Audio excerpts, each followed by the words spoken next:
साथ संगत जी प्यार से कहना धन निरंकार जी।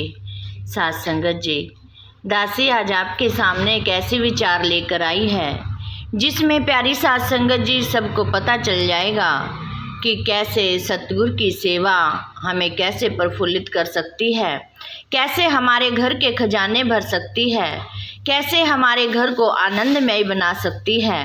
साथ संगत जी, यदि हम सेवा के साथ जुड़े रहते हैं तो हमारा कारोबार भी अच्छा चलता है, हमारा घर बार भी बहुत अच्छा चल सकता है। साथ संगत जी, कमियां हमारे में हो जाती हैं कि हम सेवा के साथ जुड़ नहीं सकते। हम हर समय प्यारी साथ संगत जो दुनियावी चीज़ों के पीछे घूमते रहते हैं। आज मुझे गाड़ी चाहिए, तो आज मुझे बंगला चाहिए, तो आज मेरा ये काम हो जाना चाहिए। लेकिन साथ संगत जी, हम सत्संग की तरफ नहीं जाते, क्योंकि प्यारी साथ संगत जी हम अपने आप को ही सत्संग से दूर कर देते हैं। साथ संगत जी, हमें हमेशा सेवा सिमरन सत्संग करते रहना चाहिए। साथ संगत जी, दासी अपने लिए भी यही बार बार कहती है कि दासी भी प्यारी साथ संगत जी सेवा के साथ जुड़ी रहे। साथ संगत जी, ऐसे ही एक समय की बात है, एक निरंकारी महात्मा जो कि प्यारी साथ संगत जी उनका परिवार बहुत ही अच्छा प्रफुल्लित साथ संगत जी सेवा करते थे। हर संडे को प्यारी साथ संगत जी वो निरंकारी कॉलोनी जाकर सेवा किया करते थे। लेकिन प्यारी साथ संगत जी सेवा के साथ साथ उनका इतना बड़ा कोई कारोबार नहीं था, जो कि प्यारी साथ संगत जी वो हर समय अपना समय निकाल कर चले जाया करते थे।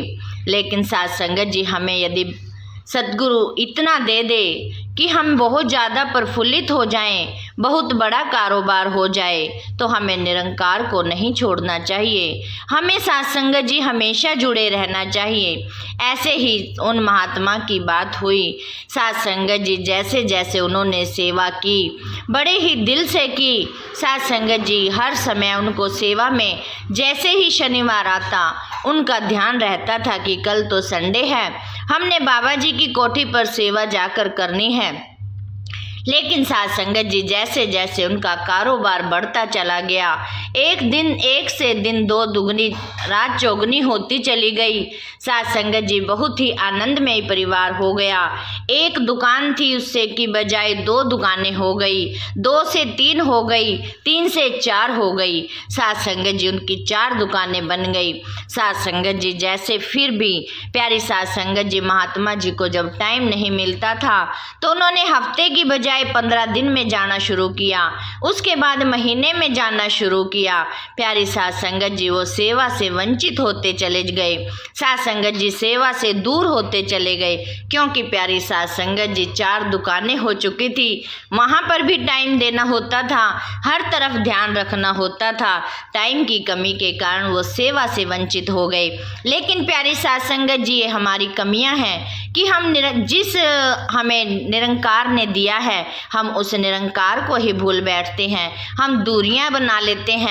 प्यारी साथ संगत जी एक समय की बात आई कि महात्मा जी जब उन्होंने जाना ही बंद कर दिया तो महात्मा जी बार बार उनके पास संदेशे भेजें कि महात्मा जी समय पर आप सेवा पर नहीं आते, आप सेवा पर आया करो। महात्मा जी उनके घर भी जाते कि महात्मा जी सेवा पर चला करो।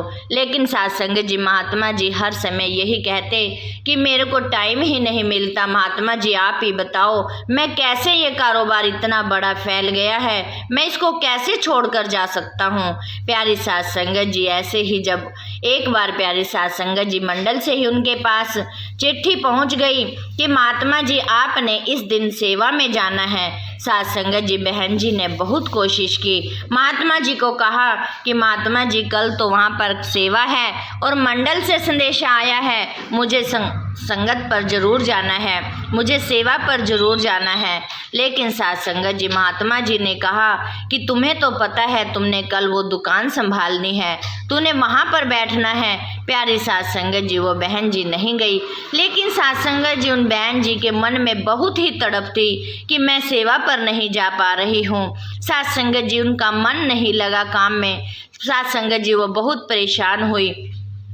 उधर प्यारी सास संगत जी क्या होता है कि महात्मा जी के पास एक बहुत बड़ा ही ऑर्डर आता है, जो कि प्यारी सास संगत जी वो उस दिन कैंसिल हो जाता है। सास संगत जी उस दिन रात को जब महात्मा जी घर पर आए तो बहन जी ने देखा कि महात्मा जी का चेहरा बहुत ही उदास है। बहन जी कहने लगे कि आज महात्मा जी क्या हुआ, आज आप बहुत उदास नजर आ रहे हो। तो सास संगत जी महात्मा जी ने कहा कि आज मेरा बहुत ज़्यादा लॉस हो गया है, क्योंकि मेरे पास बहुत बड़ा ही ऑर्डर आया था जो कि उन्होंने आज कैंसिल करके साथ वाली दुकान पर प्यारी सास संगत जी उन्होंने ऑर्डर दे दिया, इसीलिए मेरा मूड बहुत ज़्यादा अपसेट है। सास संगत जी बहन जी की आंखों में आंसू आ गए और वो उनके चरणों में गिर गई। कहने लगी कि महात्मा जी मैंने तो आपको पहले ही कहा था कि मुझे सेवा पर जाने दो, लेकिन आपने सेवा पर नहीं जाने दिया। हमने एक के बाद कमियां करते चले गए। हम हर हफ्ते जाते थे, 15 दिन बाद शुरू किया, 15 दिन बाद जाते थे, फिर महीने बाद शुरू किया। अब तो आप मुझे जाने ही नहीं देते। हो सकता है बाबा जी की यही रहमत है कि बाबा जी ने ही परीक्षा ली है कि ये बच्चा कब तक हमसे दूर रहेगा। सास संगत जी महात्मा जी को भी अपनी गलती का पश्चाताप हुआ, महात्मा जी को भी गलती महसूस हुई। सास संगत जी उन्होंने उसी दिन से प्रण कर लिया कि भले ही हमारा कितना ही बड़ा कारोबार है, हम कितने ही बिजी हैं, लेकिन हम हर संडे को ही जैसे पहले जाते थे हम वैसे ही जाया करेंगे। भले ही हमें कभी दुकान बंद करनी क्यों ना पड़ जाए, लेकिन हम सत्संग पर जरूर जाया करेंगे, हम सेवा पर जरूर जाया करेंगे। सास संगत जी तब से वो फिर महात्मा जी और बहन जी प्यारी सास संगत जी हर संडे की बजाय प्यारी सास संगत जी बीच में दुकान बंद करने का मौका मिले तब बीच में भी बंद कर देते थे, लेकिन सेवा नहीं छोड़ते थे। लेकिन सास संगत जी जब वो सेवा करके आते, सास संगत जी ग्राहकों की इतनी लाइन लग जाती कि सारा जो उनका लॉस हुआ होता वो सारा पूरा हो जाता, जो भी उनकी कमी होती वो सारी उसी चंद घंटों में ही पूरी हो जाती। प्यारी सास संगत जी बहुत समय ऐसे ही बीतता चला गया। सास संगत जी फिर तो महात्मा जी की जो दुकान के आस पड़ोस के थे वो भी प्यारी सास संगत जी एक दिन दुकान पर आए। कहने लगे कि आप भाई साहब ये बताओ कि जब भी आप दुकान बंद करते हो तो आपकी आते ही दुकान पर भीड़ लग जाती है, लाइन लग जाती है, क्या आप दुकान ग्राहकों को अपना समय देकर जाते हो? प्यारी सास संगत जी वो कहने लगे कि ये कृपा मेरे सतगुरु की है, जो कि प्यारी सास संगत जी उन्होंने मुझे चितारा है। सास संगत जी यदि वो उस दिन मुझे झटका ना लगता तो हो सकता मैं पता नहीं कितनी एक से एक के बाद कमियां करता चला जाता। ये मेरे बाबा जी ने मुझे संभाल लिया है, उन्होंने ही मेरे को चरण लगाया है, मैं उनकी शरण में ही जाता हूँ। ये उन्हीं की रहमत है जो मैं आज यहाँ तक हूँ, वरना तो प्यारी सास संगत जी एक के बाद दुकान बनना बड़ा मुश्किल है। लेकिन सास संगत जी जब बाबा जी की कृपा हो जाए तो उसके आगे देर नहीं, फिर तो प्यारी सास संगत जी सारे ही काम बनते चले जाते हैं। सास संगत जी यही हम अपने लिए ही मांगते हैं कि सास संगत जी जहाँ भी हमें सेवा का मौका मिले, जहाँ हमें सिमरन का मौका मिले, सत्संग का मौका मिले, हमें सास संगत जी भाग कर जाना चाहिए, ताकि प्यारी सास संगत जी कुछ नहीं पता कि किस समय सतगुरु का आदेश कहाँ पर आ जाए, किस समय सतगुरु के वचन ऐसे आ जाए जो हमारे लिए प्यारी सास संगत जी सुखदाई बन जाएं। सास संगत जी हमें अपने सतगुरु के चरणों में हमेशा हमेशा नतमस्तक रहना चाहिए, तभी प्यारी सास संगत जी हम अपना जन्म संवार सकते हैं। सास संगत जी ये हमारी दुनियावी चीज़ें तो कभी ना पूरी हुई हैं और ना ही कभी होंगी, क्योंकि प्यारी सास संगत जी एक के बाद एक इच्छा जागृत होती चली जाती है।